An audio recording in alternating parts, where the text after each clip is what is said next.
Elisabeth Hancock is a galactic researcher and intuitive guide, helping people to find more meaning and purpose in life and helping connect them to their spiritual, intuitive and energetic potential.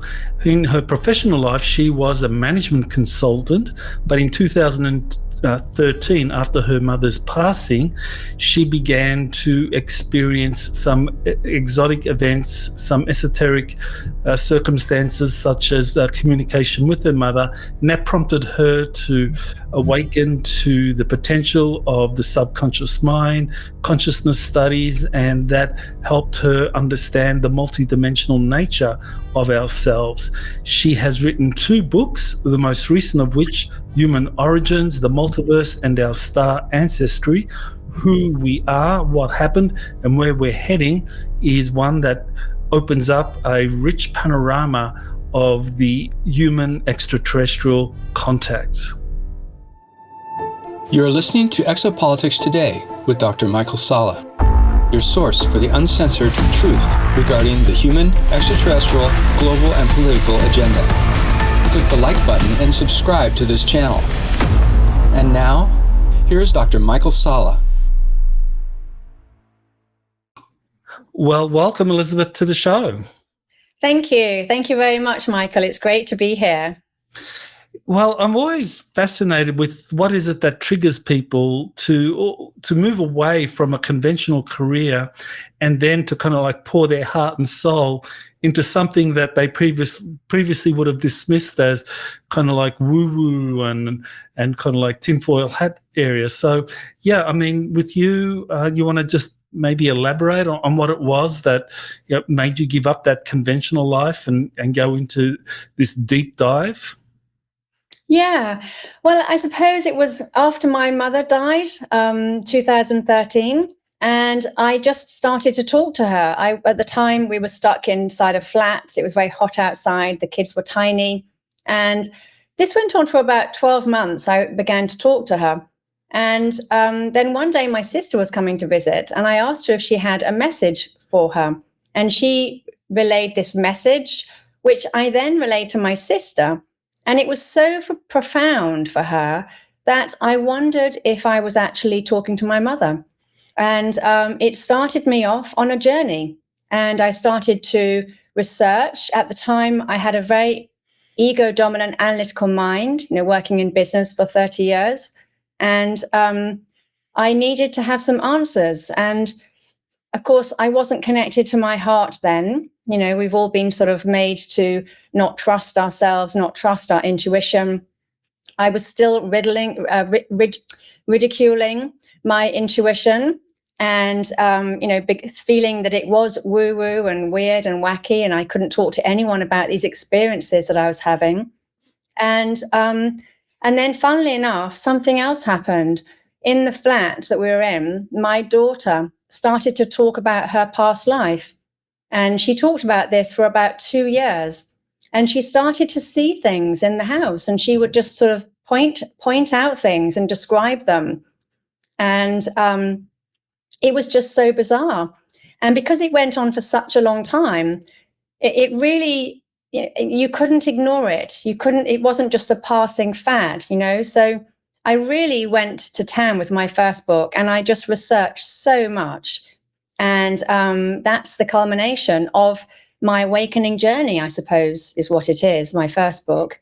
And then my second one, I think that is more of a problem-solving book to understand, okay, so I am not a physical being. I'm actually made of light. I'm a spiritual being. So what on earth happened on this planet? Why have we got to where we are now? What happened?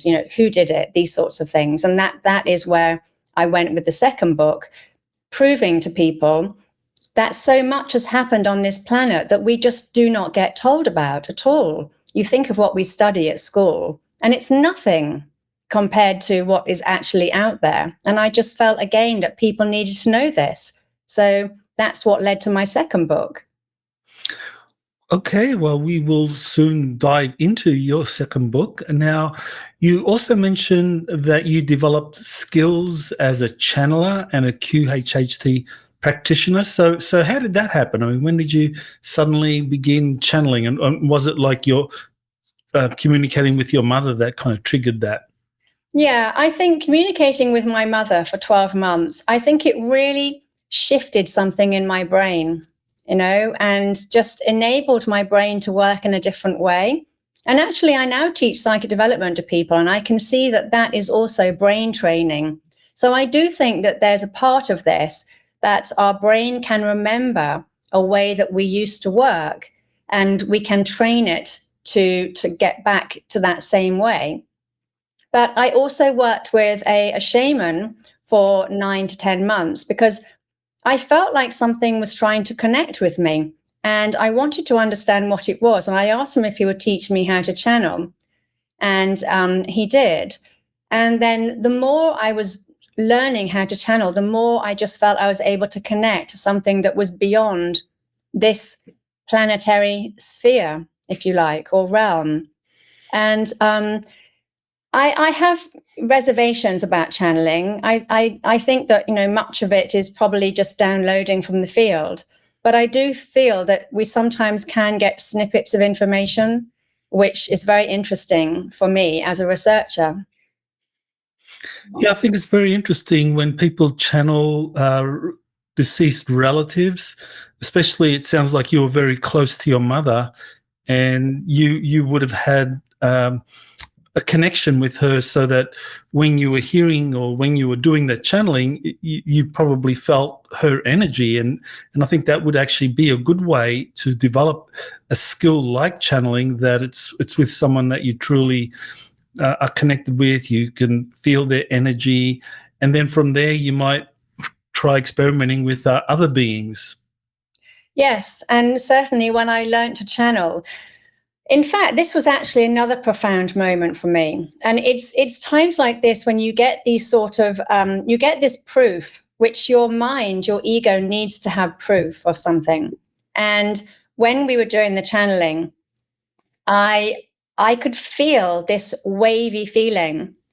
And, there's probably some sort of scientific explanation as to what it is. And so you can sort of feel these energy waves flowing through your body. And again, it gives you that sort of concrete proof that something is happening, whatever that may be, who knows, but something is happening, and it's changed your space, your energy field into something else. Now, you want to tell us a bit about how the QHHT fits into all of this? I mean, how did you pick that up, and how long did you practice that for?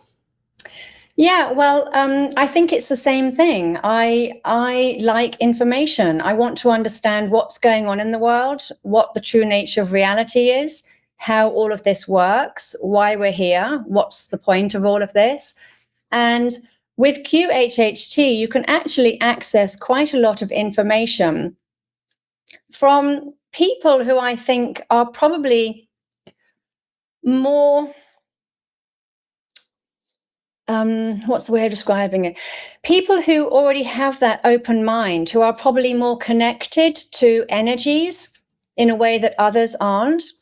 And it's a different type of person that you seem to attract on it. I also do past life regression therapy and intuitive life coaching, and it's different types of people who want to do different things.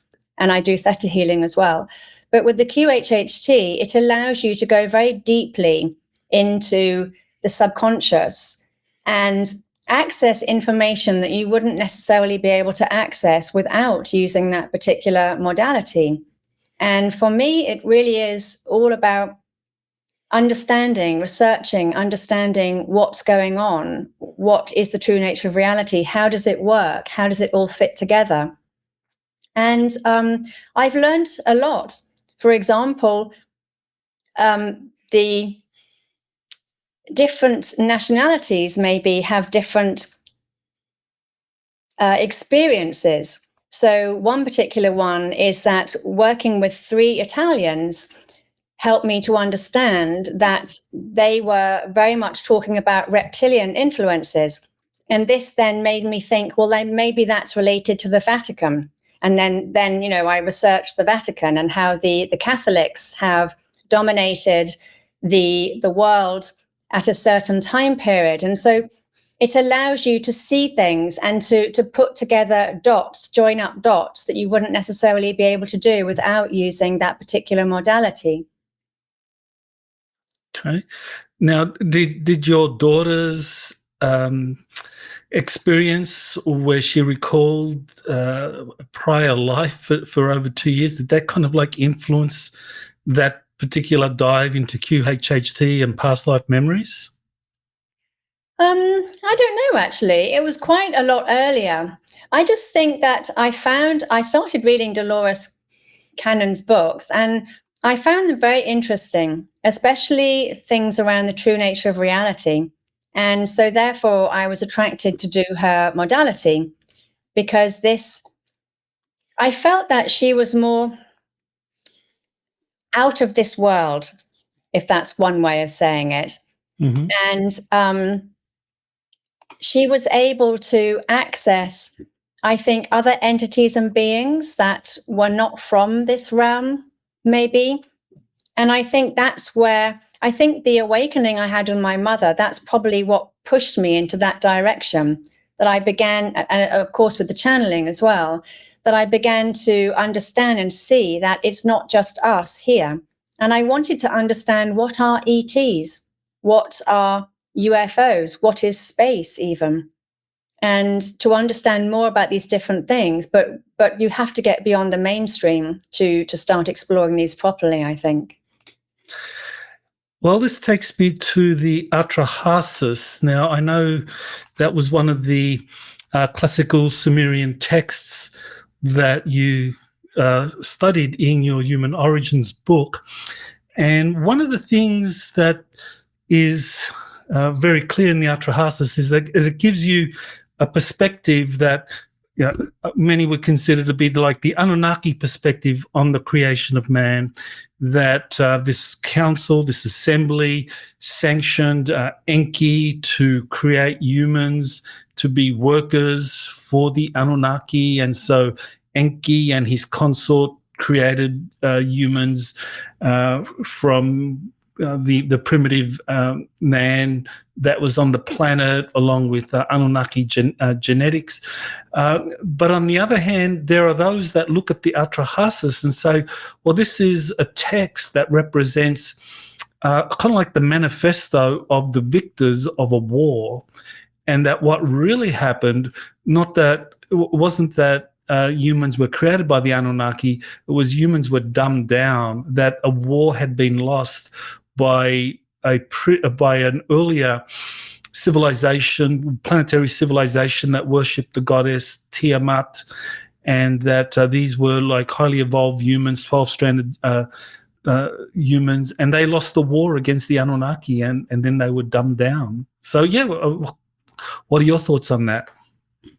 Yeah, I think that we lost a war, or they invaded us at some point. Interestingly, I talk about the Bosnian pyramids because there's a very interesting quote that they found some runes underneath in the tunnels, and the runes themselves, I've forgotten the exact quote, but they essentially say that the cosmic gate has been closed, and they will reopen it again once they have conquered. And this insinuates that something came in, and it seems to be from the cosmos, and they shut down Earth, and there was some sort of a war. And possibly we lost that war because they have not been reopened again. So they're still, although the Bosnian pyramids are still connected, they still have the frequency coming off them. They're still connected to the cosmos.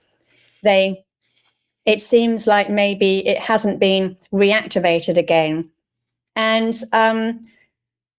also, there's another reading. I was reading the Talmud of Emmanuel recently, and that's the one that Billy Myers and his friends, I think, is it Isa Rashid? But I think I might have got his name wrong actually, but he essentially translates them.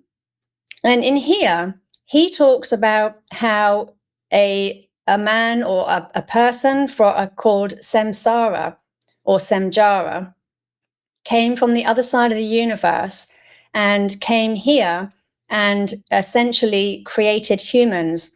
And in fact, when you look at every single culture, they all have a human creation story, which is very interesting because they seem to be talking about creating humans out of mud and clay and all these sorts of things.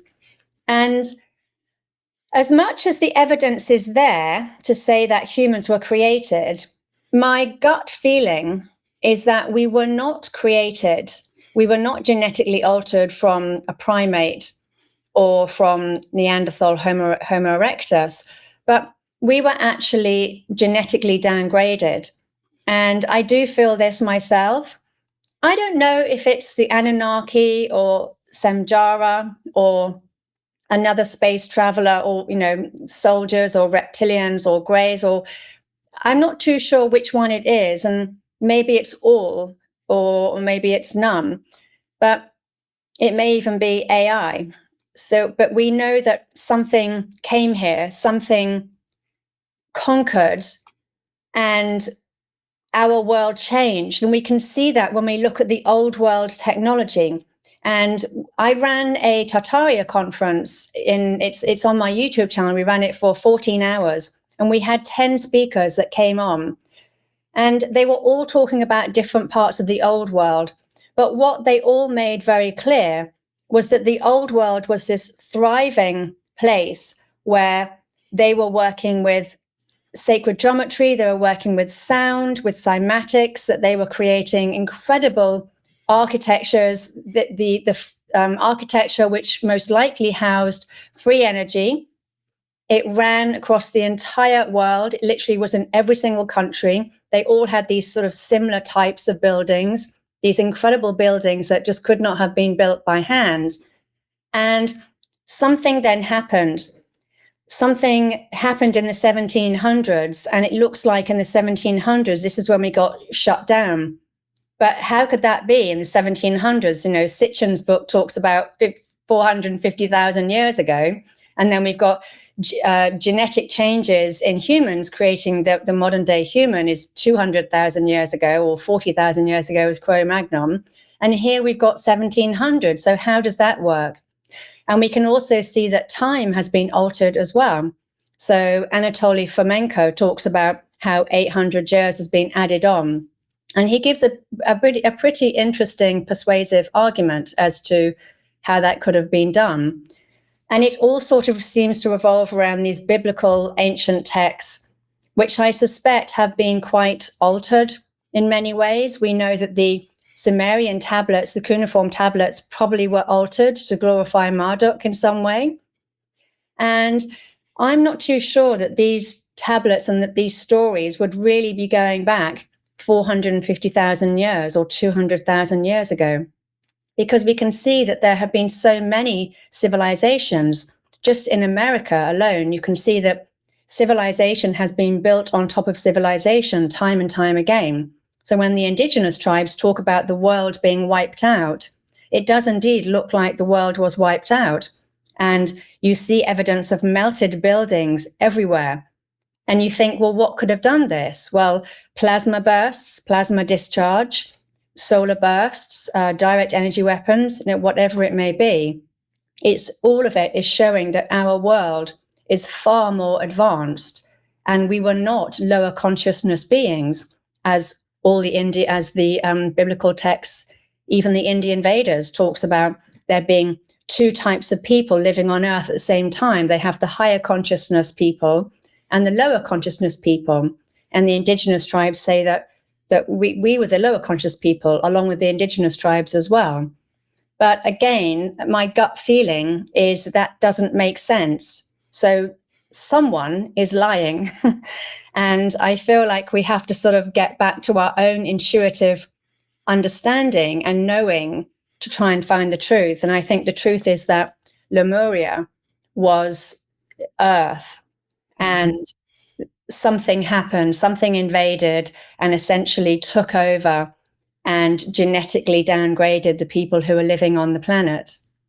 Yes, I think that is probably what the Atrahasis describes, and certainly when it talks about the defeat of Tiamat and her general Kingu and the monsters. It's like, well, this is the language you typically get when you have a winning side describing their glorious history and glorious victory over the vanquished, and the vanquished become monsters and criminals and all of that. So it's like it's there in the Atrahasis if you dig deep.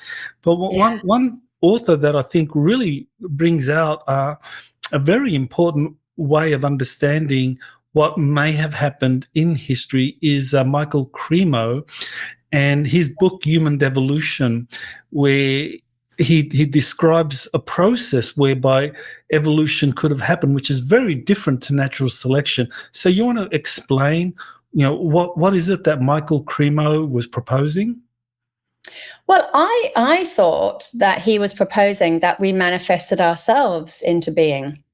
And this is what he was referring to as devolution, that we sort of have done this. And actually, in much of my research, there are many indigenous tribes as well, the Cree people spring to mind, who also say that we manifested ourselves into being. And I talk a lot about the luminous beings, the shining ones, which I've actually got quite a few YouTube channels on my YouTube. Quite a few videos on my YouTube channel about this, because I'm currently exploring who these luminous beings, the shining ones, who these people could possibly be. And I've also done lots of channeling around it as well. And I do feel that it's us, that we were those beings.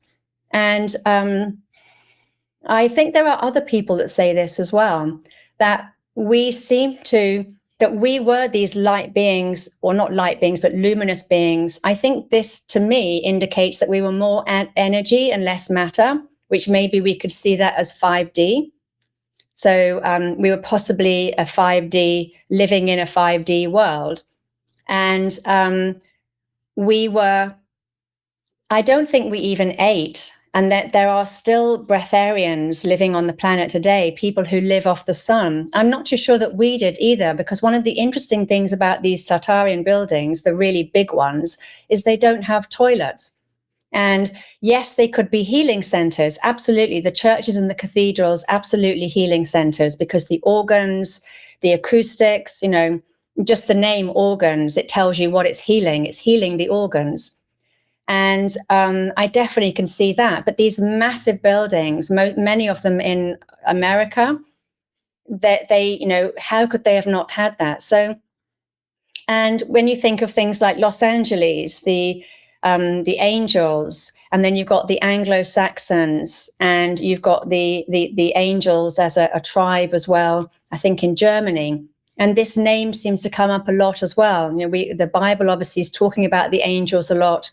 So either they were here and they were transdimensional beings that were not connected to us, or they were us. And like I said, whenever I do channelings, I always get the same answer. I get they were us, and I always get there is no space, which is an interesting one. Very interesting. Well, one of the kind of more mysterious chapters in human history is Cro-Magnon man.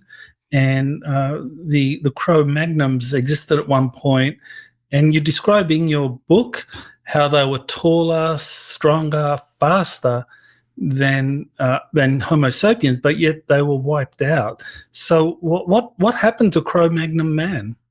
I don't think he was wiped out. He then led into what we have today. So he is he is modern man, but as said, you can see that either genetic alteration has occurred because we've got smaller brains, we're not physically as strong, or they, so I don't think that they were wiped out. I think that it was either genetically altered or they were a different species. And I know that there were many, many different species living at the same time, these different species.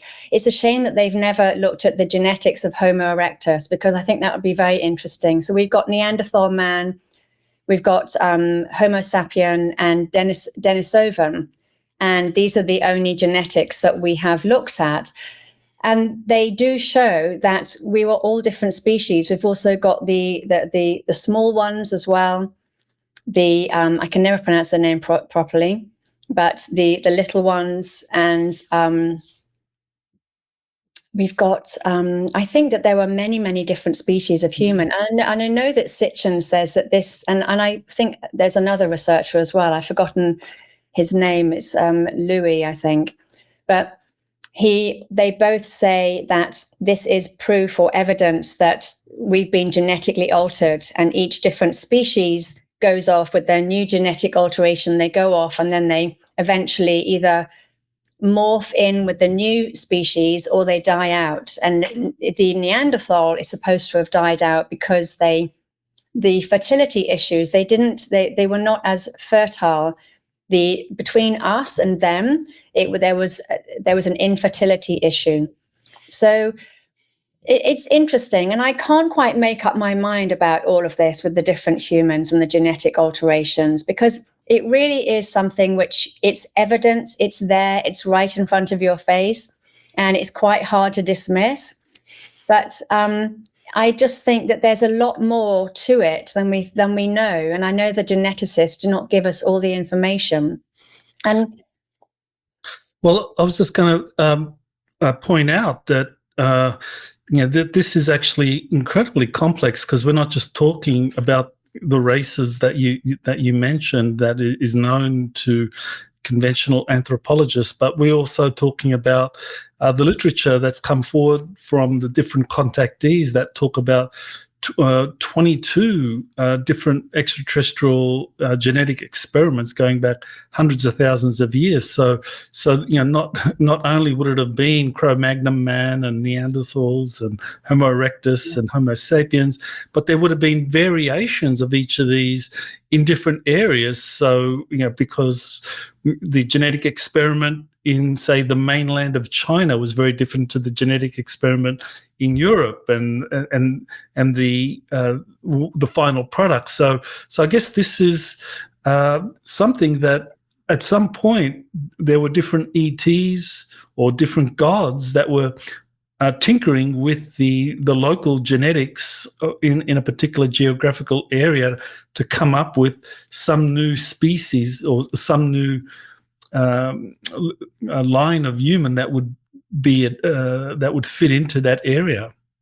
Yeah, and this is what all the different cultural stories say. They all talk about how a god, a goddess, a god and a human, that they made certain ancestral lines. And we see this. I mention a few stories in my book, but one of them is the dragon line, and one of the ancestors, he is very proud of his scaly skin, which shows that he is part of that dragon line, which is very interesting. What would that mean? Which god would he come from?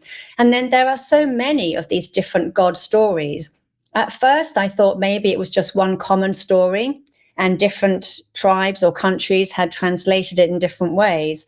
But then you only have to look at the variety of us to see that, well, it isn't one species. This is multiple species we've got here.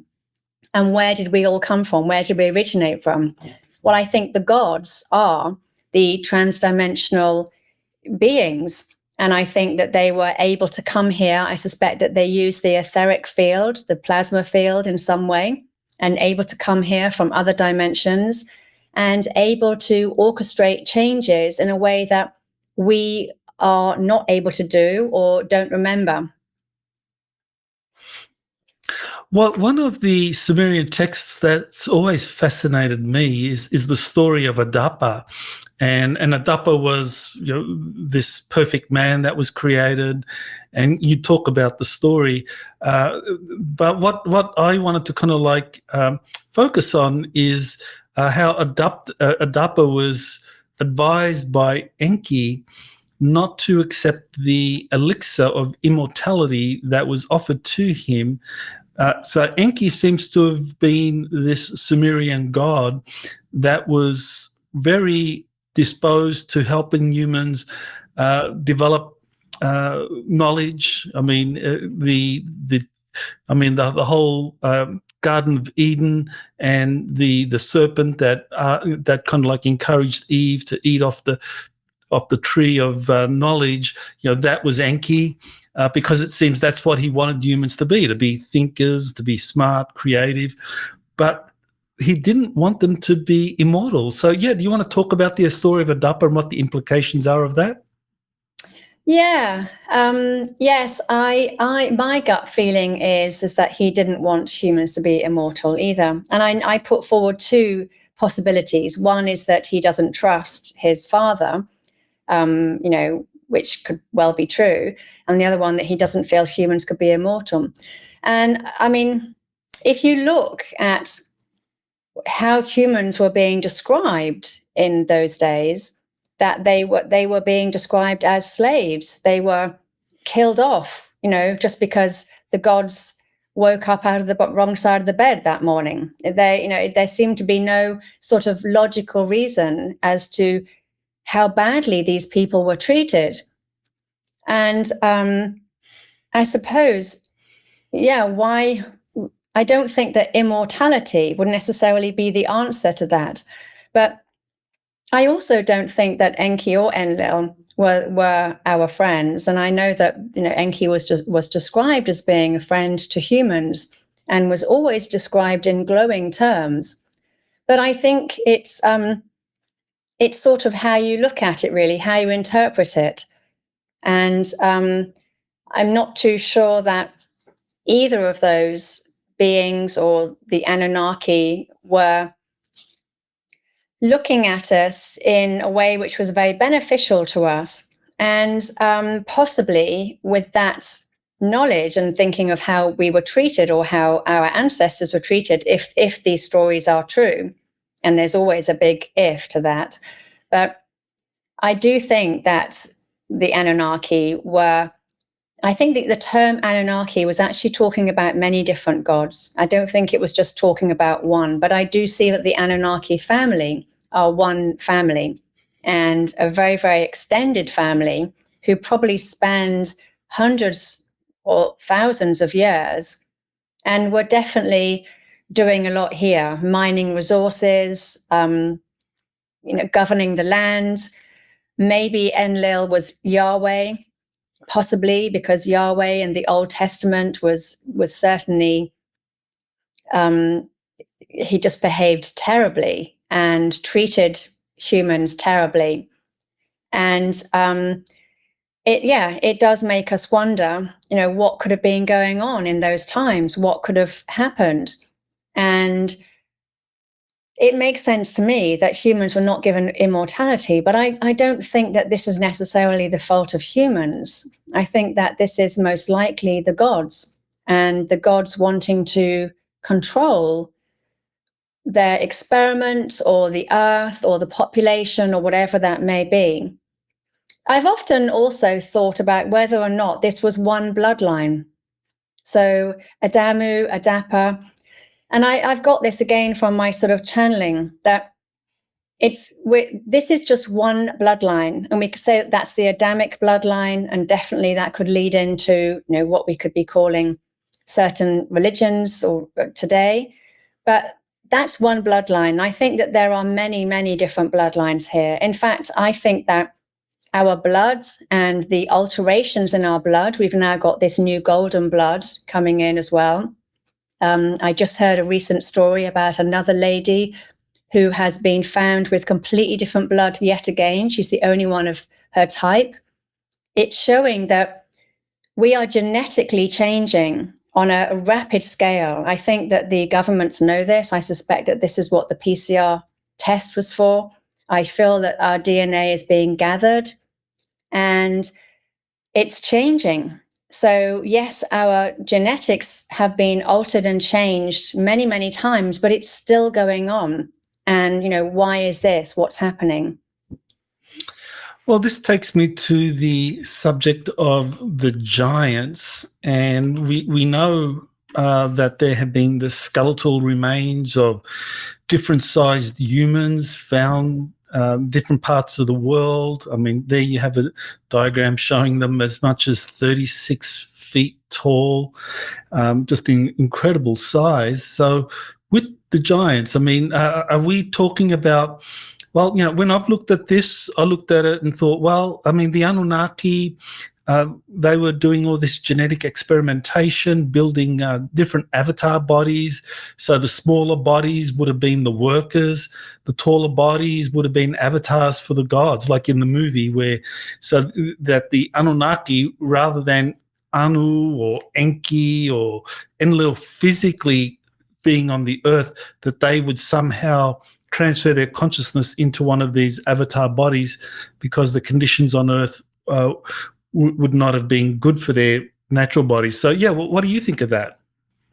Well, yeah, it's funny enough. I've heard Freddie Silver say that as well. And I reference his The Missing Lands book a lot in my book, because he's been interviewing all the indigenous tribes. And I feel that they have got all the information. They've got the true information, because they can be traced back 85,000 years, which means they've sort of seen it all. So when they talk about, wipeouts and things, and they all talk about the giants. And of course, now the skeletal remains are all beginning to surface. It's no longer being hidden.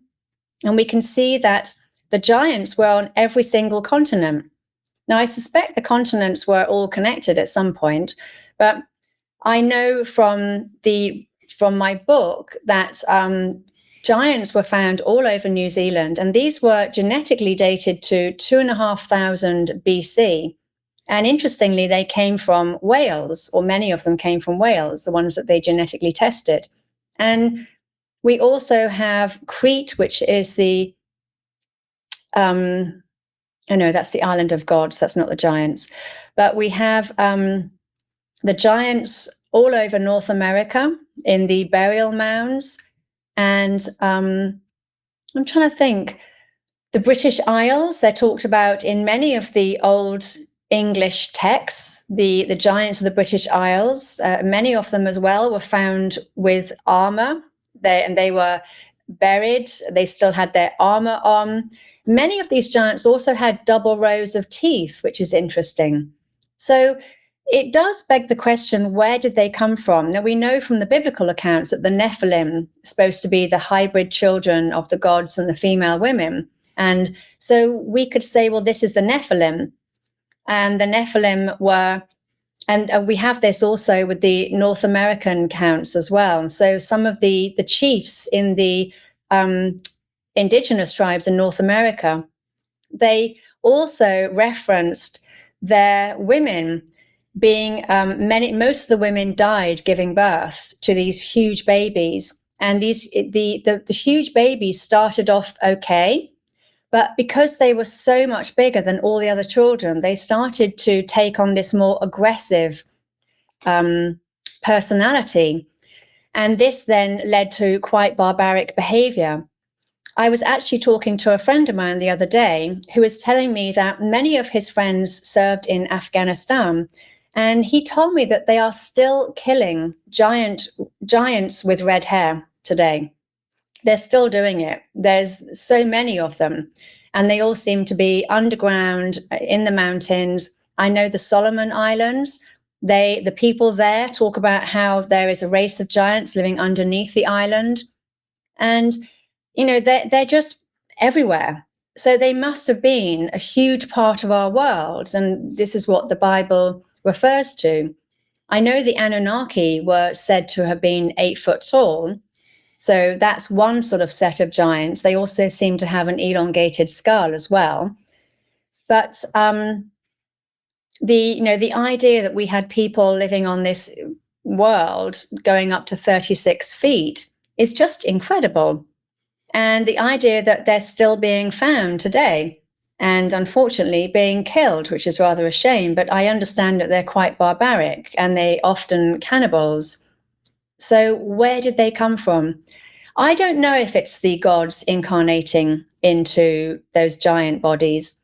I can't really figure that one out, to be honest. I'm still trying to understand it. And I've currently been researching about the larger Earth, which is something that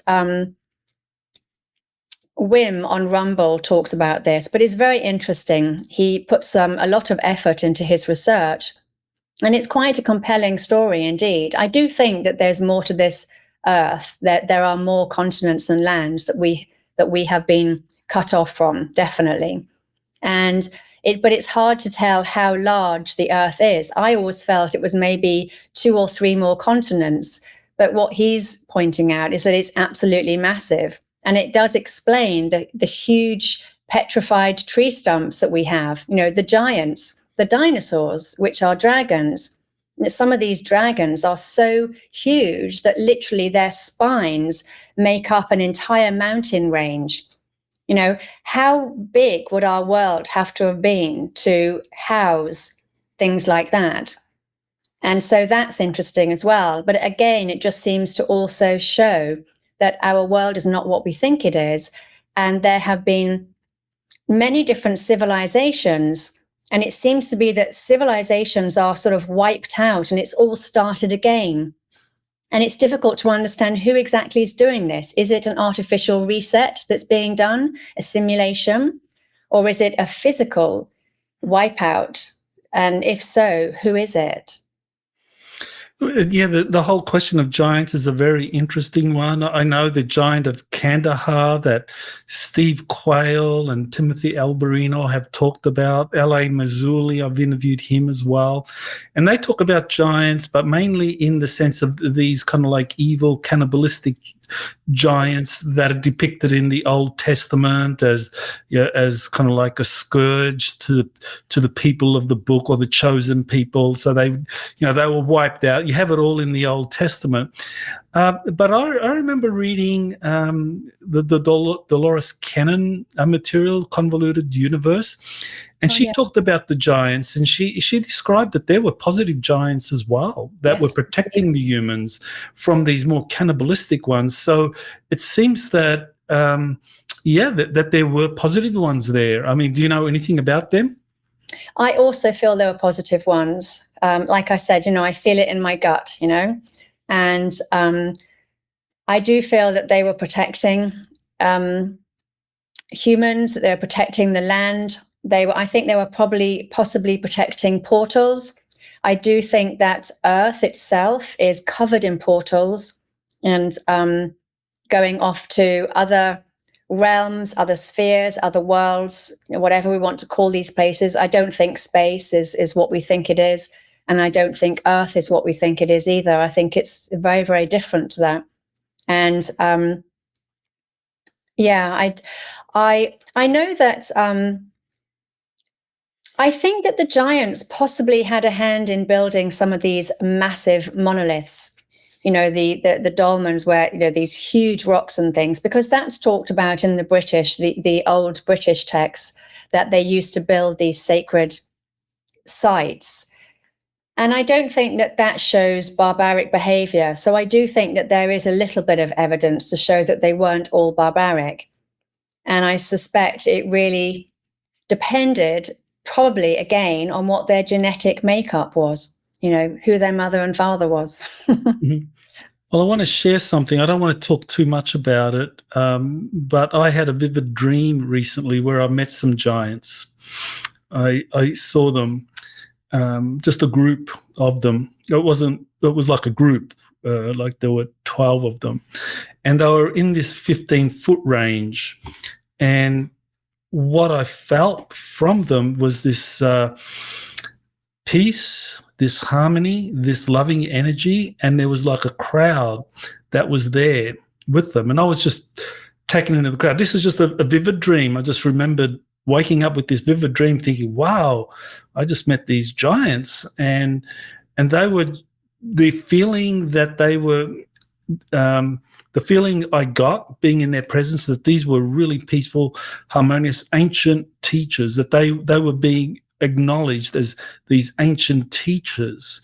And I think this is something that we as a civilization on the surface of the planet have to wrap our minds around, that this kind of broad brush stroke of giants as evil cannibalistic beings that the Old Testament outed as like worthy of being wiped out, that's just a part of the picture. There were some that were like that for sure, but there were others that were like, we would consider them to be like ascended masters. And this is how these beings were that I saw. Anyway, so what's your reaction to that? Yeah, because they weren't described as giants, but we have the helper, the builder races from the Andes around there. We have the helper races who come and help kickstart humanity at certain periods. We know most about the period after the global flood, the Younger Dryas period, which is sort of 11,000, 12,000 years ago. And we know that at this time, many different, very tall, white-skinned, red-haired, light-haired people literally spanned the entire world and seemed to be sort of kickstarting humanity, teaching them science, astronomy, medicine, these sorts of different things, laws and things. And I think that these were very tall. And I've often wondered about these, and I've often thought, well, did they come from, because they always seem to come from the sea. And did they come from the larger earth beyond the ice wall, or did they come from the sky? And I feel like they come from the larger earth.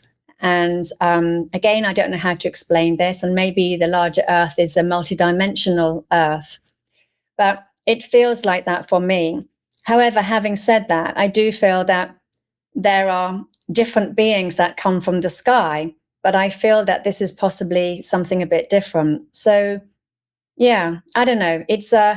But I know for absolute certainty that the giants were not all bad, and there certainly were some guardian giants who were guarding the land as much as the people, because this is very sacred land, I think. I feel that Earth is very, very old, and she holds a lot of ancient artifacts, which I do sometimes wonder if that's why so many different species have come here to try and collect these different artifacts.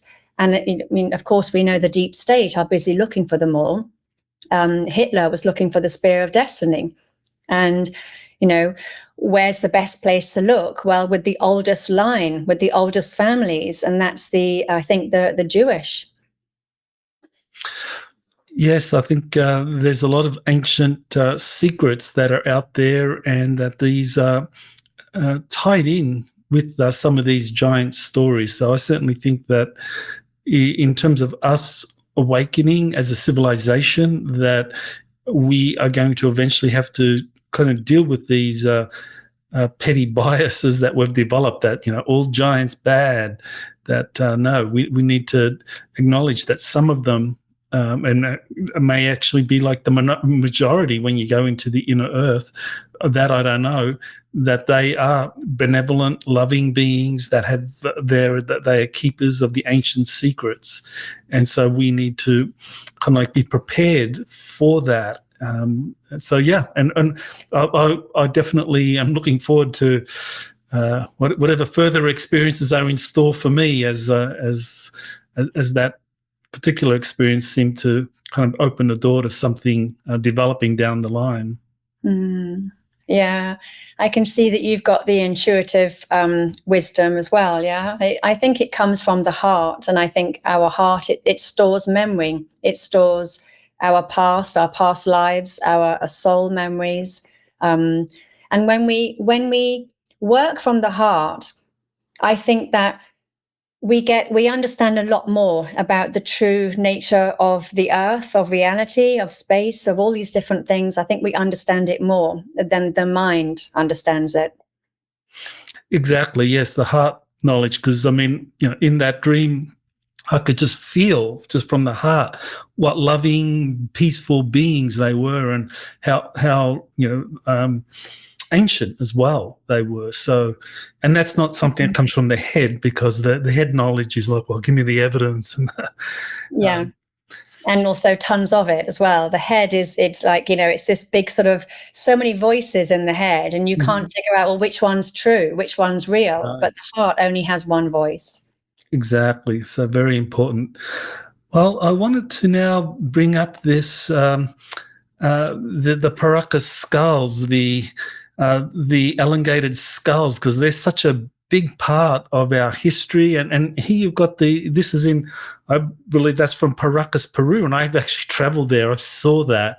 It's just amazing. I don't know if you've seen that, Elisabeth, but yeah, tell us about the elongated skulls and what that signifies. Yeah, it's interesting. I actually did a YouTube video about this where I included them because they're very interesting, because the elongated skulls, I mean, they've literally, like the giant skeletons, the elongated skulls have been found all over the world on every continent, but they're mostly from head binding.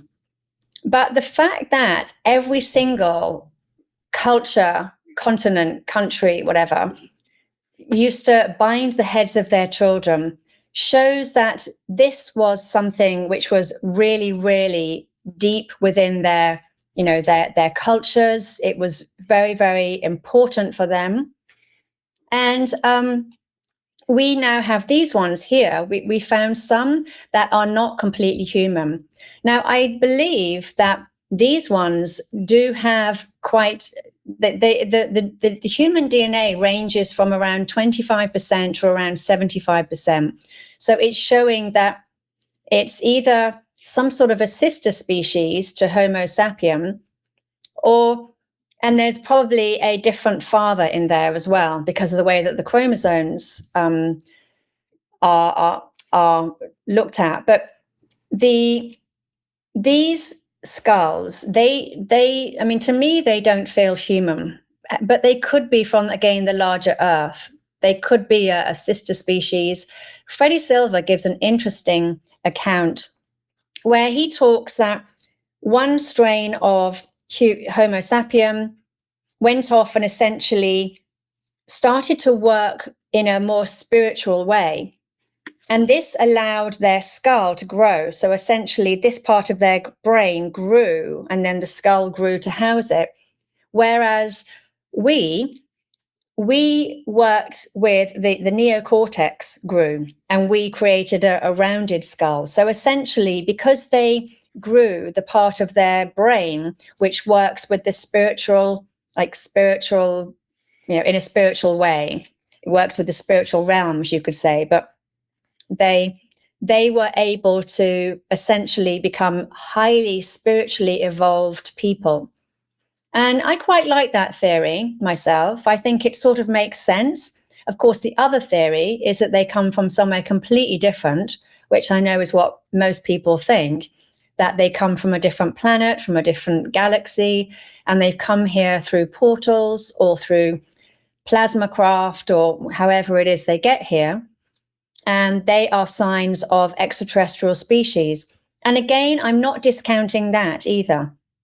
And I think it's interesting. I don't think we have to necessarily know the answer. I feel like maybe it's both.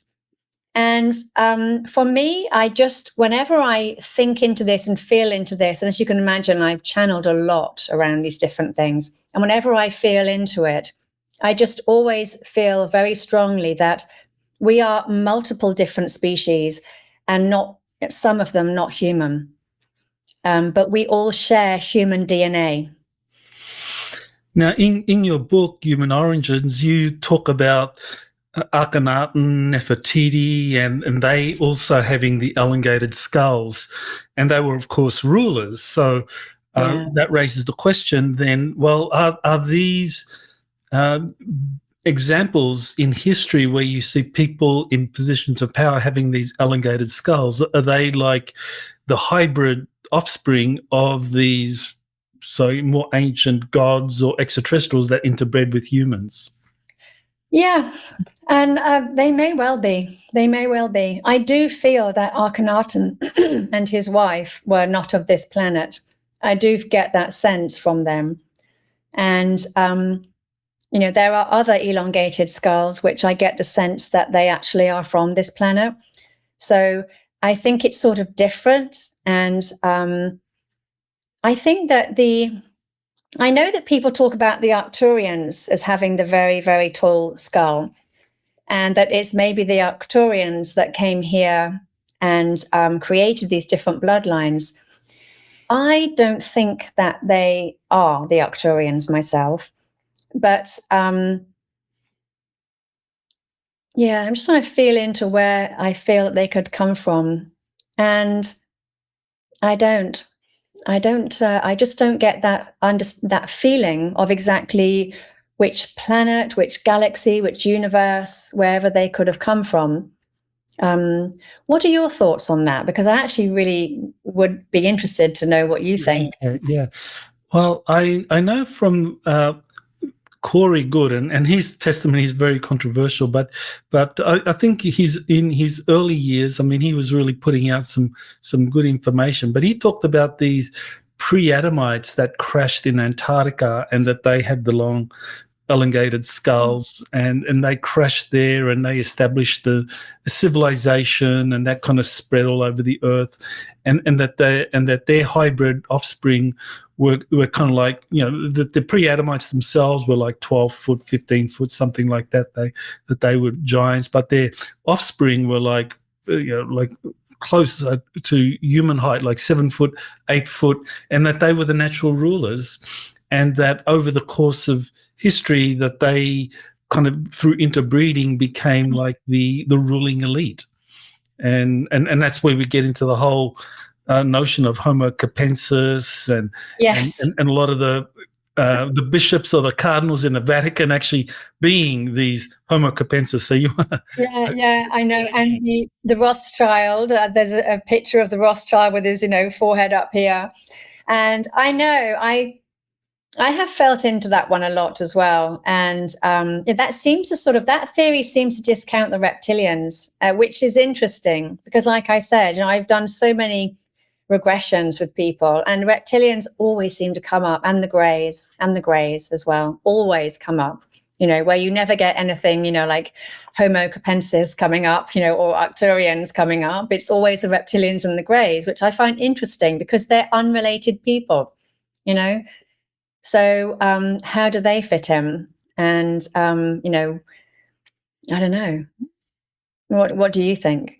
Yeah, well, with the reptilians, that's very interesting because that raises the whole question about secret societies, invocation of demons, because it seems that with the reptilians in particular, their name, their frequency is such that if you know the name of a reptilian, then you can invoke that being, that they can come from the fourth density into your third density. So you can imagine that at some point these secret societies began, and they started to kind of like do the satanic ritual abuse thing, and they have their sacrifice there, and they invoke the name of this what they think is a demon, but it's actually like a reptilian, and it just pops in. It's like, okay, what do you have for me now, sort of thing.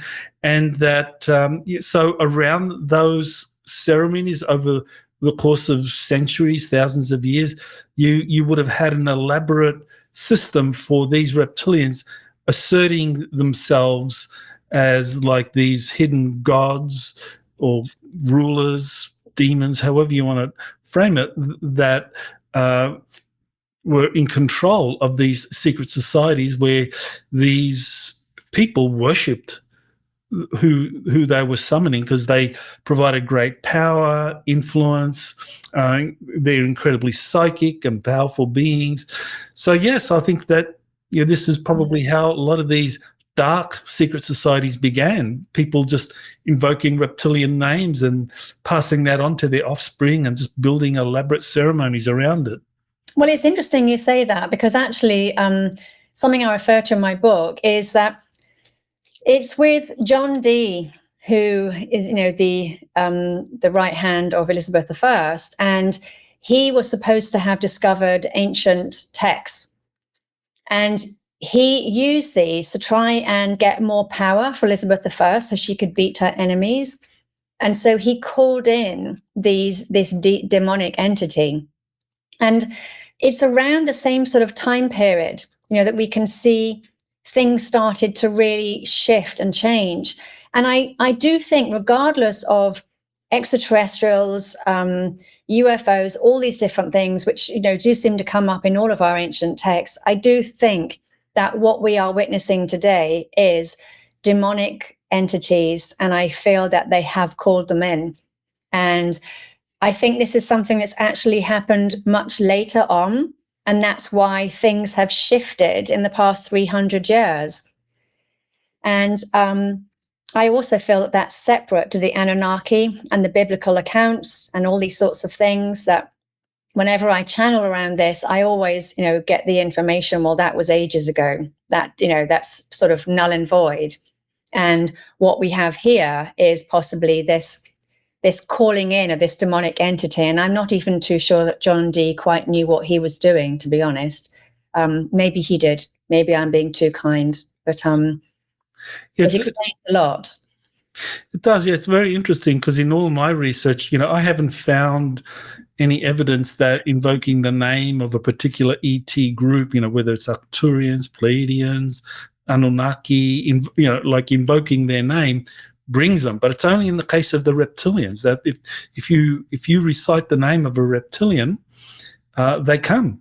And why that is, I'm not sure. Maybe it's because they have such an elaborate kind of naming system that apparently you have to be very, very precise, and that's something to do with that. But apparently you call them when you precisely utter their name. And so, you can see how that would have led to people seeking power, John Dee seeking power for the British Crown, invoking a reptilian, and they make a Faustian bargain, and the British Royal Navy defeats the Spanish Armada, and all of a sudden Britain becomes the new kind of queen of the seas, but it's beholden to these reptilians, and we see what's happened ever since. Yeah, and it would explain how the world changed, because one minute we've got this beautiful civilization with these amazing old world architecture, working with sound and frequency, and we can see sort of the energy ley lines, and just, this positive, uplifting civilization is what we're seeing from our old world, which could, it may be 1,000 years ago, but I think time has been altered in some way. Each time we seem to change to a new calendar, we seem to sort of chop something off. But it then does explain why this is actually fairly recent. This is something that's been recent. And if we think about with the Rockefellers starting in 1900s, we think about what's changed in the past 100 years. I mean, it's just fantastical, the amount of stuff that's changed and the amount of things that they altered around that time period in order to eradicate free energy and start pulling in the Industrial Revolution, basically. The Industrial Revolution is what sort of started all of this off. And maybe we're coming out the other side, because there are many people who are saying that now. We're coming out the other side, and the different regressives have gone, and we are now moving into a period of peace again. I do feel that everyone I speak to feels this. We feel very positive. I feel very positive about the future. I don't see anything dark or bad coming in. And I can feel the energies just rising higher and higher and higher every single day. I'd feel that this is the living field that we work with, and collectively I feel that we are working with it, just as I think the old world people did as well, with the architecture, with the sound, with the organs, the cathedrals, the healing centers. I think that was working with the living field, and it's something which I think we're coming back to again now. We'll be working again in the way that we did in the past. I think I read recently that Trump had put a stop to that now architecture had to be built in the old world style again. I'm not too sure if that's misinformation or not, but I thought that was interesting to hear that. That is interesting. Benjamin Fulford, you mentioned him in your book, and he's a very interesting researcher with a lot of experience and contacts. And he talks about these different secret societies, the red and blue, the Gnostic Illuminati, the Black Sun, Dragon Family. So, and he kind of like describes them as, there's the good, the bad, and the indifferent, I guess. So, yeah, what can you say about Benjamin Fulford and he talks about the Gnostic Illuminati, the Black Sun, the Dragon Family. Well, what do you know about those? Yeah, well, I mean, I don't even know if half of what he says is correct, but I do feel he is a very good researcher, and he's had some prominent positions, and I do think that a lot of what he says is true, but he possibly wraps it up in a little bit of quite a lot of embellishment, I suspect.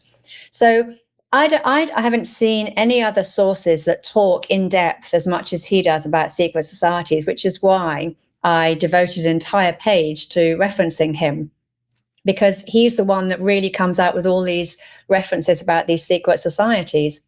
And I think he subsequently deleted a lot of this stuff off the internet, actually. I think possibly he realized he'd given too much away. But what I found interesting is I've always thought the secret societies are interesting. I know that they go back thousands and thousands of years. And he gives quite good reference to many different secret societies. I suspect there's hundreds of them, in fact. But I like the fact that he's referring, I forget which one it was exactly, but the one that works with the entity that is behind the Black Sun, I think. It's the entity in the sun that they take orders from. And this is something which I also feel could well be happening here, is entities and the concept of entities, because I think that we can see that our thoughts, we can create entities with our own thoughts. And maybe that's what you're saying about words and saying someone's name. But we create egregores, we create thought forms. Our thoughts literally are an electrical charge that work, I suspect, with the etheric field in some way. And this is, I think, how manifestation works. But this concept of entities, because I've often thought about God entities, and are they actually humans? Are they actually living physical beings? And I don't think that they all are. I think that there are many entities that don't have physical form, don't have physical bodies, but they're still living entities. They're still living beings, but they're not what we would call a living being or a human or anything like that. And I rather liked that idea, because that's again linking to this calling in demonic entities, because I suspect that this is what humans have been doing for a very, very, very long time. We can see that we've been working with plant medicine going back possibly 400,000 years, which is interesting. This is a really, really, really long time. And we can see that humans have been trying to work with the invisible realms for a very long time, which not only assumes that we're not talking about physical beings that come to Earth, but it's also showing that humans are aware of these entities, I suspect transdimensional beings or even interdimensional beings, which I think are between dimensions. And they can connect with these entities. And I think that one group of humans, people who wanted more power than the others, could easily have started calling in something negative. And I suspect that that's where we are now.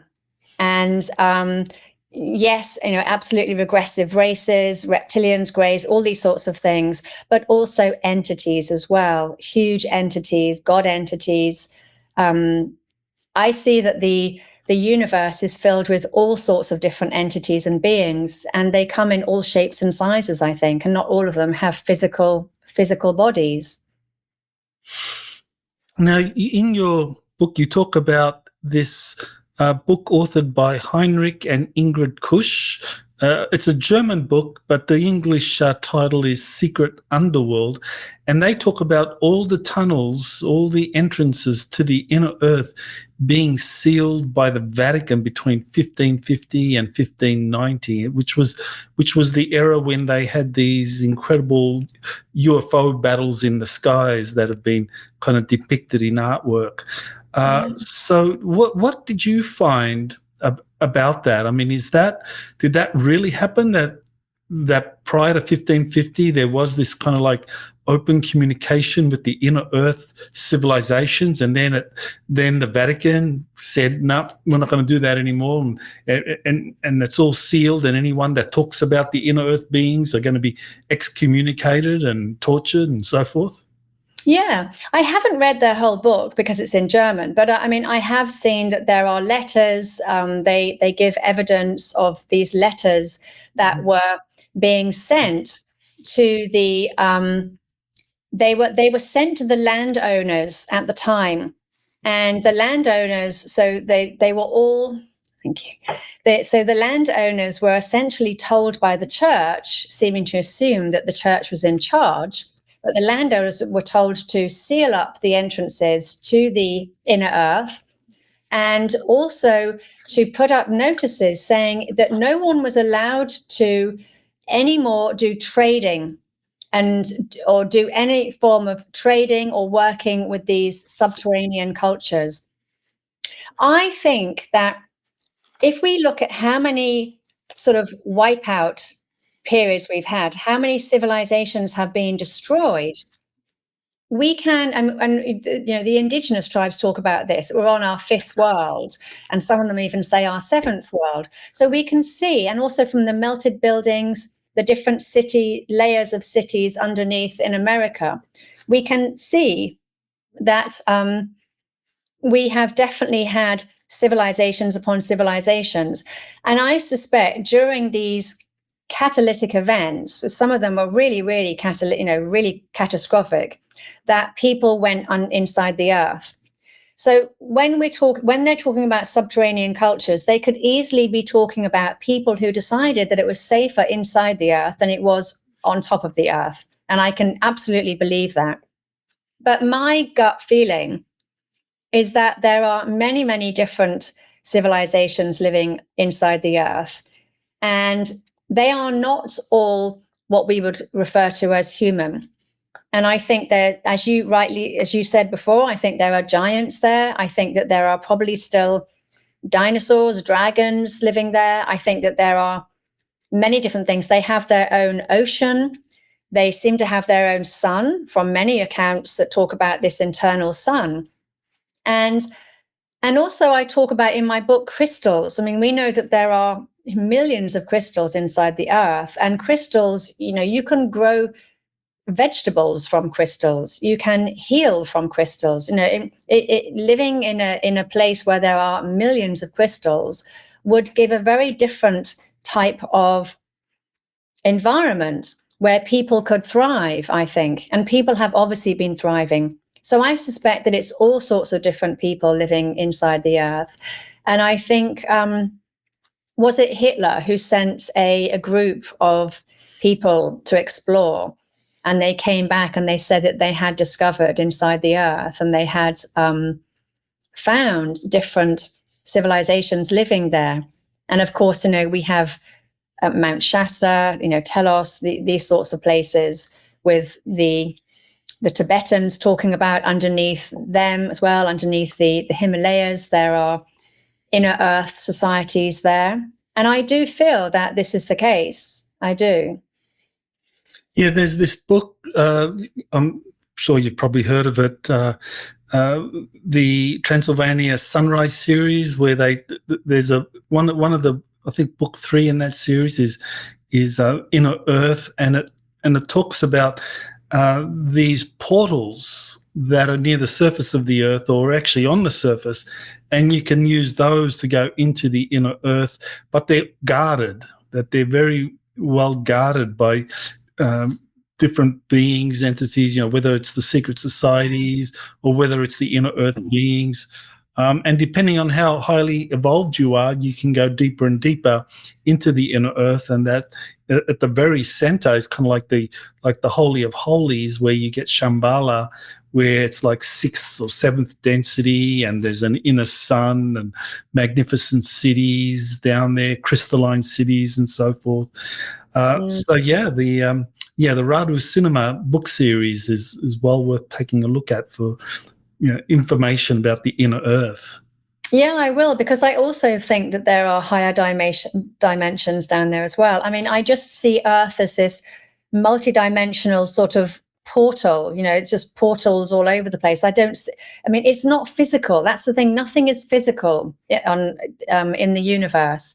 It's all frequency. It's all energy. So we are collectively manifesting this reality that we see around us. But I think we could collectively manifest something completely different if we actually wanted to. But we possibly have to remember how to do that. So, I think that space can be maybe what we collectively want it to be. Earth can be what we collectively want it to be. I don't see it as physical anymore. And that's from after researching for my first book. Well, that takes me to the whole idea of this kind of like matrix. And you talk about that in the book. And David Icke talked about the Saturn-Moon matrix, where Saturn and the moon are involved in this creation of this kind of false matrix that entraps humanity and keeps us limited to this 3D consciousness and world. So, tell us about the Saturn-Moon matrix, what you know of that, and how do we break out of that? Well, I don't know what I think about Saturn. I don't really get good vibes from it, but I'm not too sure what I even think about the solar system anymore, to be honest. I do feel that we have been trapped inside a matrix. I see it more as a karmic cycle, that we have been recycled in again, again, again. And I feel that as souls or spirits, we've been here for a very long time. I feel also that this has now ended, and I don't know why I feel that, but I just do. And I feel that we have been trapped inside this mind matrix, if you like, that none of this is really real. And we are collectively manifesting or creating this reality, but we're being herded by the elites.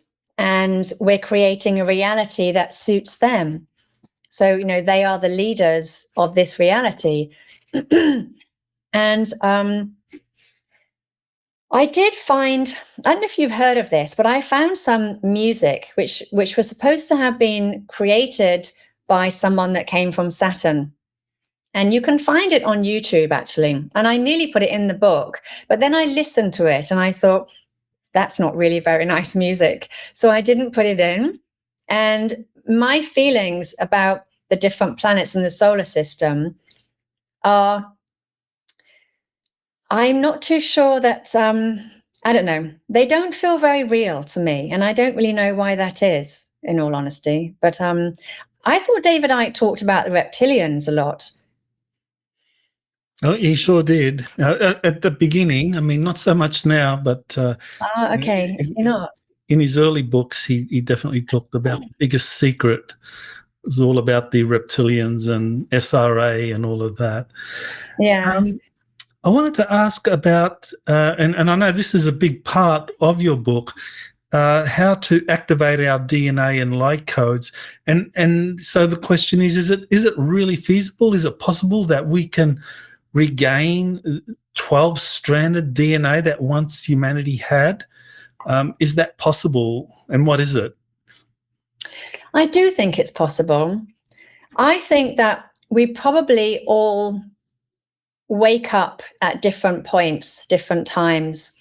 And I think that there are some people here who've already got 5, 6 DNA activated, that they're now within that, I feel within that frequency, if you like. And I think that we can exist in multiple different frequencies. I have heard that people living in the mountains can go as high as 35D. So I do feel that we are able to activate our 12 strands of DNA. Whether or not we have all got that now, I don't think that we have. And I think it involves quite a lot of inner work. I think it involves, we essentially need to undo the genetic engineering, which we can do using our own thoughts, emotions, feelings, because this is the essence of wave genetics, which is that the morphogenic field is changing our DNA, and we are changing the morphogenic field. And when you consider what I call the living field, which is, the ether, the energy field, the quantum field, this is also activating us. So consciousness, I feel, is activating us. And I think that there's a lot of things going on. We can see with the doubling of the Schumann resonance, we can see with the light codes coming in from the sun. I feel that the sun is possibly a portal to higher realms or higher consciousness or whatever we want to call that. I also feel that there are some souls who have incarnated here, who've come from other realms, other universes, other galaxies, whatever it is that space is. And again, I don't think it's what we think it is. And I think that there's a lot happening now. We've got the crop circles are just, they're prolific now. And I know many of them come from the frequency inside the earth, but the earth is also activating as well. And this is why I feel positive about the future. And this is why I feel that things are really shifting. It's us doing it. I do think that us as a collective, we create and shape reality. And this is something that I really feel we should all wake up to, is that we are creating reality. But I also think that there are parts of the field that are helping as well. And we could say helping, or we could just say it's a zeitgeist of change. It's a prophesized, or not prophesized. I don't really believe in prophecy, but it's sort of, this is a period which is destined, as in we're moving from one astrological cycle into the next, these sorts of things. The indigenous tribes talk about the rainbow warriors coming in. There's so many different things that talk about this. And I feel that because of this, it is all reactivating our DNA. Whether it's 12 strands, I don't have any evidence of that. I feel, in fact, it may even be more than that. And maybe we are completely unlimited and we can activate as much as we want. I also feel that we're moving from planetary consciousness into galactic consciousness.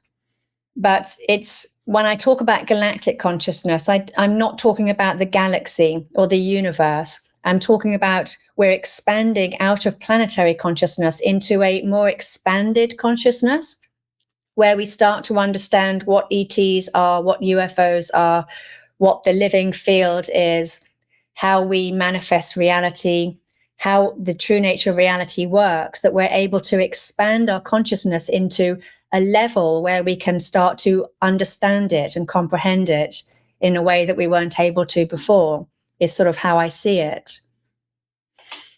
Well, I do like how you end your book on the need for us to go through this kind of DNA activation, because I really don't see how the bulk of humanity is going to be able to handle the incredible changes that are going to happen as we have open contact with extraterrestrials, and that there's a reconnection with the inner Earth civilizations, and that even these kind of like interdimensional, transdimensional beings start to kind of like appear more and more, that humans, as we are currently, the level of activation most humans are at the moment, we just freak out. So really this kind of activation has to happen, and I think it's got to happen pretty quickly, because I don't think we have that much time. I think it needs to happen in waves. And I thought about this a lot myself, because I kept saying, it should have happened by now. But I think it needs to happen in waves. And I think it's exactly as you say, most people haven't really woken up, and it would be such a shock to them, that they'd just be having heart attacks. So I feel it's coming in waves. Every sort of equinox, every sort of time throughout the year, sort of particular times and periods and things that just these sort of, we get this very big wave coming in of light codes, of an energy shift. And you can really feel it during these times when you meditate around the equinox and things. You can really feel this shift in energy. And I definitely am noticing that more and more people who were not awake a year ago are now waking up. And it feels to me that people are waking up, but they're not necessarily, maybe they're not waking up to the same thing that we are waking up to. But I don't think that we necessarily have to wake up to ETs and UFOs and these sorts of things. I feel that what we have to wake up is our heart. We have to get our intuition back on. We have to become a compassionate species, because we cannot go and connect with these benevolent species, races, whatever we call them, when we have these low vibrations, when we have these low vibrational thoughts. And the multiverse is a telepathic, and we can all feel each other, hear each other, connect with each other. I feel that we still have healing to do as a planet, and that is possibly what I mean by planetary consciousness, that we still have to work on these sorts of parts of us. And we ultimately have to get to the point where we are a compassionate and loving species. We don't necessarily have to get to the point where we are believing in the old world stuff, that we're believing in conspiracy theories, and that we're believing in ETs and UFOs, because it's all manipulated, and it's so manipulated and inverted and played around with and messed around with. You just don't know what's true or what's real anymore. But what we do know is true and real is our heart wisdom. And I suspect when we raise our consciousness, our vibration enough, we will be able to we will just know that we are not the only ones living in this universe, that there are other species, and we don't need to then read a newspaper or watch TV and someone say it out loud. We will just instinctively know it, and possibly that's where we need to get to. Oh, yes, I totally agree. And I think that's a good reminder that it's all about connecting with that heart intelligence. And I know you talk about that at length in the book. So where do people get the book, and how do people kind of find out more about what you're doing or get in contact with you? Yeah, so you can come over to my website, which is elisabethhancock.com. And that's Elizabeth spelled with an S, not a Z. And my books are all on Amazon as well. But if you come to my website, everything is on there. And I also we have group programs and one-to-one sessions, and there's lots of things, but it's all on my website. Oh, and I have a YouTube channel as well. And what's the name of the YouTube channel? It's at Elisabeth Hancock. And I talk about all these sorts of things. I talk about everything from my book. At the moment, we're exploring the luminous beings, and it's tying it all together, tying in how does the old world technology fit into what we're calling ETs and UFOs, and how does it all work? Well, it's a wonderful read. I think it's a great primer for those that don't know much about this topic. I think you could buy Elisabeth's book and give it as a gift, a Christmas gift, to 10 or something relatives, and see how many lives you change. So I want to thank you, Elisabeth, for coming on the show. You've been a delightful guest, and I look forward to staying in touch. Thank you. Thank you very much, Michael. I've really enjoyed myself. Thank you. It's great to meet you. You have been listening to Exopolitics Today with Dr. Michael Salla. Please remember to like, share, and subscribe to this channel. Join or start a conversation in the comments. Take the time to explore the vast library of best-selling books, webinars, and podcasts by Dr. Salla. Visit exopoliticstoday.com.